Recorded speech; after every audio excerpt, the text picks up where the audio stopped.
কালকে ছিল মাতৃদিবস। দিনটা সকালবেলা উঠে ভালোই লাগছিল।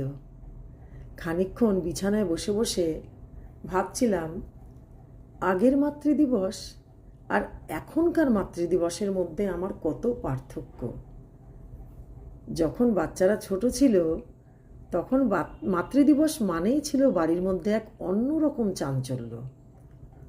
সকালে উঠেই মা তুমি কি খাবে, মা তোমার কি পছন্দ, আজ তুমি কিন্তু একদম কিচেনে যাবে না, আজ আমরা তোমার জন্য তোমার পছন্দের জিনিস বানাবো।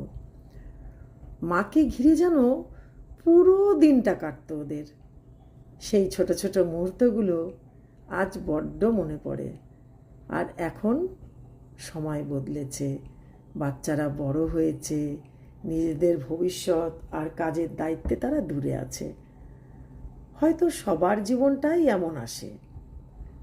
যেসব মায়েদের সন্তানরা কাছে থাকেন না, তারা হয়তো এই অনুভূতিটা খুব ভালো বুঝবে। মা তো আসলে কখনো বদলায় না, মায়ের মন একই থাকে, শুধু বাচ্চারা বড় হয়ে যায় আর জীবনের প্রয়োজন তাদেরকে দূরে নিয়ে যায়। দূরত্ব ভালোবাসাকে কমাতে পারে না। হয়তো আগের মতো একসাথে বসে কেক কাটার মুহূর্তটা ঠিক থাকে না, কিন্তু ভালোবাসা তো থেকেই যায় আগেরই মতো। তাই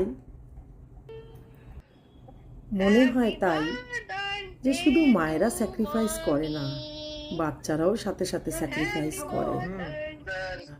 আর সব সন্তানদের জন্য অনেক আশীর্বাদ। এই ভালোবাসার বন্ধনটাই হয়তো মাতৃদিবসের সবচেয়ে বড় সুন্দর অর্থ।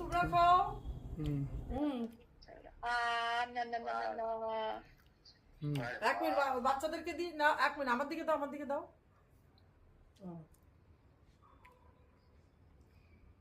এই নাও মাম্পি, সবার প্রথমে এই আমার রোহিত, এই আমার ছেলে, এই যে রোহিত আমার নন্টু শোনার জন্য।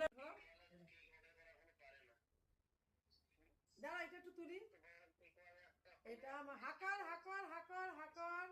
এই যে দিলাম হা আমার বাচ্চাদের জন্য, এই যে আমার বাচ্চারা পাঠিয়েছে কেক। ওদের একটু ক্লোজে দাও। ভাই আমারটা বলেছে কি মাদার্স ডে के लिए मम्मा रिटर्न गिफ्ट दे दो।